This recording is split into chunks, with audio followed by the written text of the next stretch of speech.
എനിക്ക് വളരെ സന്തോഷമുണ്ട് ഈ സമരത്തിൽ പങ്കെടുക്കുന്നതിൽ. കാരണം SFIയും യൂത്ത് കോൺഗ്രസും ഇല്ലാത്ത ഒരു സമരവേദിയാണ് കേരളത്തിലെ PSC റാങ്ക് ഹോൾഡർമാരുടെ സമരവേദി എന്നുള്ളതിൽ നമുക്ക് വളരെ അഭിമാനത്തോടെ പറയാൻ പറ്റും. DYFIയും ഇല്ല, യൂത്ത് കോൺഗ്രസും ഇല്ല. സാധാരണ പ്രതിപക്ഷത്തിരിക്കുമ്പോൾ DYFIക്കാര് വലിയ സമരങ്ങൾ നടത്തുന്നവരാണ്. ഇപ്പൊ DYFIക്കാരെ കാണാനേ ഇല്ല, അവർ ചത്തുപോയിരിക്കുകയാണ്. കാരണം പബ്ലിക് സർവീസ് കമ്മീഷൻ, അതിന്റെ ചെയർമാൻ, അതിലെ അംഗങ്ങൾ എല്ലാം നേരത്തെ DYFI അധികാരത്തിലിരിക്കുമ്പോൾ, CPM അധികാരത്തിലിരിക്കുമ്പോൾ നിയമിക്കപ്പെട്ടവരാണ്. അവരാണ് വലിയ കൊള്ള, PSCയുടെ അഴിമതി, ചരിത്രത്തിൽ ഏറ്റവും വലിയ PSC കൊള്ള നടത്തിയത് കഴിഞ്ഞ ഗവൺമെന്റിന്റെ കാലത്തെ PSC ഭരണസമിതിയാണ്. പക്ഷെ എല്ലാവരെയും അത്ഭുതപ്പെടുത്തുന്ന കാര്യം, LDF നോമിനേറ്റ് ചെയ്ത, പിണറായി വിജയൻ നിയമിച്ച PSC ചെയർമാനെയും അംഗങ്ങളെയും എന്തുകൊണ്ടാണ് ശിക്ഷിക്കാൻ, അവർക്കെതിരെ ശക്തമായ നടപടിയെടുക്കാൻ ഇപ്പോഴത്തെ കേരളത്തിന്റെ മുഖ്യമന്ത്രി ശ്രീ VD സതീശൻ തയ്യാറാവാത്തതെന്നാണ് എല്ലാവരെയും അത്ഭുതപ്പെടുത്തുന്ന കാര്യം.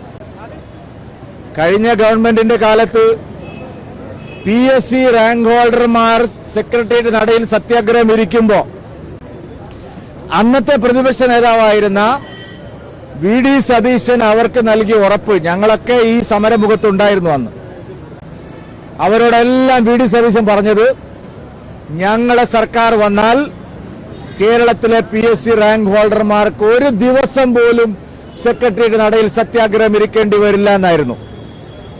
PSC നിയമനം സമയബന്ധിതമായി, കാലതാമസമില്ലാതെ, റാങ്ക് ലിസ്റ്റുകൾ റദ്ദാക്കാതെ ഞങ്ങൾ നടത്തും എന്ന് പറഞ്ഞ് അധികാരത്തിൽ വന്ന സർക്കാരാണ് ഇവിടെ ഉള്ളത്.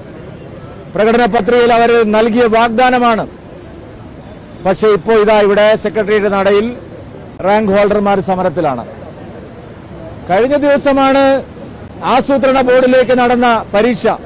ആ പരീക്ഷയിൽ വലിയ അഴിമതി നടന്നത്, ചോദ്യപേപ്പർ ചോർച്ച, പരീക്ഷ ക്രമക്കേട്, വ്യാപകമായ നിലയിൽ അഴിമതി PSCയിൽ ഉണ്ടായിരിക്കുന്നു. ജന്തർ മന്ദറിൽ സത്യാഗ്രഹം ഇരിക്കാൻ പോയ ആളാണ് നമ്മളെ മുഖ്യമന്ത്രി. ജന്തർ മന്ദർ സമരത്തിന് പോയി, പ്രധാനമന്ത്രിയുടെ ഓഫീസിന് മുമ്പിൽ സത്യാഗ്രഹം ഇരിക്കാൻ പോയി രാഹുൽ ഗാന്ധിയോടൊപ്പം. മിസ്റ്റർ VD സതീശൻ, താങ്കളുടെ മൂക്കിന് താഴെ മാസങ്ങളായി കേരളത്തിൽ പെൺകുട്ടികൾ അടക്കമുള്ള നൂറുകണക്കിന് ആളുകൾ അവരുടെ റാങ്ക് ലിസ്റ്റ് കാലാവധി തീരുമ്പോൾ അത് നടപ്പാക്കാതെ, അത് നിയമിക്കുന്നതിനെതിരായി സമരത്തിലിറങ്ങിയിരിക്കുന്നു. ഇവിടെ ആരെങ്കിലും വന്നോ? അവരുമായിട്ട് ചർച്ച ചെയ്യാൻ തയ്യാറായോ?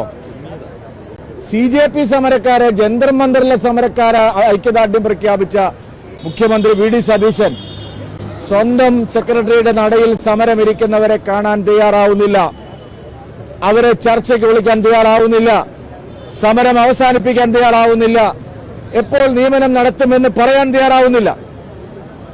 വളരെ മിടുക്കനായിട്ടുള്ള മുഖ്യമന്ത്രിയാണ് കേരളത്തിന്റെ മുഖ്യമന്ത്രി. എന്താണെന്നറിയോ കാര്യം? PSCയുടെ അഴിമതി എന്തായാലും പുള്ളിക്ക് കുഴപ്പമില്ല. സ്വന്തം അഴിമതി കേസ് ഒരു മണ്ഡലക്കാലം കഴിയുന്നതിന് മുമ്പ് എഴുതി തള്ളിയ മിടുക്കനായ മുഖ്യമന്ത്രിയാണ് VD സതീശൻ. കാരണം അതാണ് അദ്ദേഹത്തിന്റെ ഏറ്റവും വലിയ നേട്ടം. ഒരു അഴിമതി കേസും അന്വേഷിക്കേണ്ട, PSC കൊള്ള അന്വേഷിക്കേണ്ട, ക്രമക്കേട് അന്വേഷിക്കേണ്ട, ചോദ്യപേപ്പർ ചോർച്ച അന്വേഷിക്കേണ്ട, സ്വന്തം പേരിലുള്ള പുനർജനി അഴിമതി കേസ് ആഭ്യന്തര വകുപ്പിനെ കൊണ്ട് എഴുതി തള്ളിക്കാൻ അദ്ദേഹത്തിന് വളരെയധികം ഒന്നും ആലോചിക്കേണ്ടി വന്നില്ല. സർക്കാർ അധികാരത്തിൽ വന്ന ഒരു മണ്ഡലക്കാലം കഴിയുന്നതിന് മുമ്പ് മുഖ്യമന്ത്രിയുടെ പേരിലുള്ള അഴിമതി കേസ് അദ്ദേഹം എഴുതി തള്ളിക്കഴിഞ്ഞു. പുനർജനി കേസിൽ തന്നെ കുറ്റവിമുക്തനാക്കി ചെന്നിത്തലയുടെ വകുപ്പ് കൊണ്ട്, ആഭ്യന്തര വകുപ്പിനെ കൊണ്ട് അദ്ദേഹം കുറ്റവിമുക്തനാക്കി. ബാക്കി ഒരു കേസും അന്വേഷിക്കേണ്ട. അതാ ഞാൻ പറഞ്ഞത്, വളരെ മിടുക്കനായിട്ടുള്ള മുഖ്യമന്ത്രിയാണ് സംസ്ഥാനത്തിന്റെ മുഖ്യമന്ത്രി.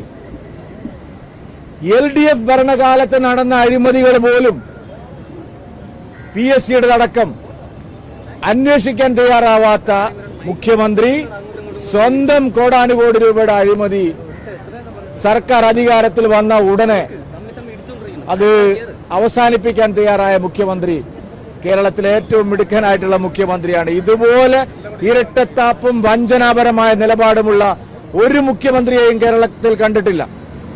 അധികാരത്തിൽ വന്ന് 1.5 മാസം കഴിയുന്നതിന് മുമ്പ് പറഞ്ഞതെല്ലാം ചങ്കു തൊടാതെ വിഴുങ്ങിയിരിക്കുകയാണ് കേരളത്തിന്റെ മുഖ്യമന്ത്രി.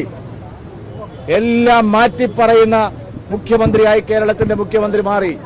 പ്രതിപക്ഷത്തിരിക്കുമ്പോൾ എന്തെല്ലാം പറഞ്ഞു, അതിനെല്ലാം വിരുദ്ധമായിട്ടാണ് അദ്ദേഹം കാര്യങ്ങൾ പറഞ്ഞുകൊണ്ടിരിക്കുന്നത്.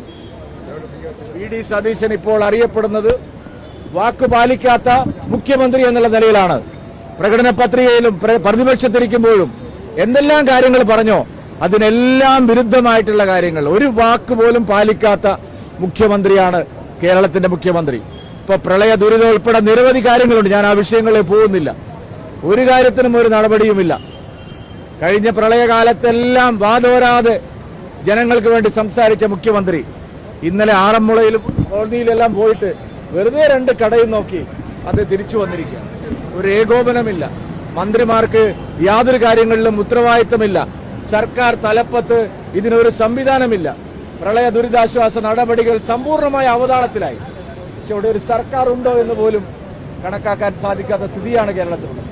സുഹൃത്തുക്കളെ, ഈ സമരം തീർച്ചയായിട്ടും യുവമോർച്ചയ്ക്ക് വളരെ അഭിമാനത്തോടെ ഏറ്റെടുക്കാൻ കഴിയും. കാരണം 2 മുന്നണികളുടെയും യുവജന സംഘടനകൾ ഈ സമരത്തിൽ തിരിഞ്ഞു നോക്കിയിട്ടില്ല. കഴിഞ്ഞ സർക്കാരിന്റെ കാലത്തും യൂത്ത് കോൺഗ്രസുകാർ ഇല്ലാതിരുന്നിട്ടും യുവമോർച്ചയാണ് കേരളത്തിലെ PSC സമരം എല്ലാം ഏറ്റെടുത്തത്. ഇപ്പോൾ 2 സംസ്ഥാനങ്ങളിലെ ശക്തമായിട്ടുള്ള സമരം ഇത് വിദ്യാർത്ഥികളുടെയും യുവാക്കളുടെയും, അതും ജാർഖണ്ഡിലും ഒന്ന് കേരളത്തിലുമാണ്. 2ഇടത്തും ദേശീയ വിദ്യാർത്ഥി സംഘടനകളും യുവജന സംഘടനകളുമാണ്, ABVPയും യുവമോർച്ചയുമാണ് 2ഇടത്തും സമരത്തിന് നേതൃത്വം നൽകുന്നത് എന്നുള്ളത് അഭിമാനകരമായിട്ടുള്ള കാര്യമാണ്. ഈ സമരം നിങ്ങൾ ശക്തമായിട്ട് മുന്നോട്ട് കൊണ്ടുപോകണം. മുഖ്യമന്ത്രിയെ കൊണ്ടും സർക്കാരിനെ കൊണ്ടും നിലപാടെടുപ്പിച്ചത് മാത്രമേ ഈ സമരത്തിൽ നിന്ന് പിന്മാറാൻ പാടുള്ളൂ എന്ന് അഭ്യർത്ഥിച്ചുകൊണ്ട് ഈ സമരം ഉദ്ഘാടനം ചെയ്ത് അറിയിച്ചുകൊണ്ട് എന്റെ വാക്കുകൾ അവസാനിപ്പിക്കുന്നു. നിങ്ങൾക്ക് നമസ്കാരം.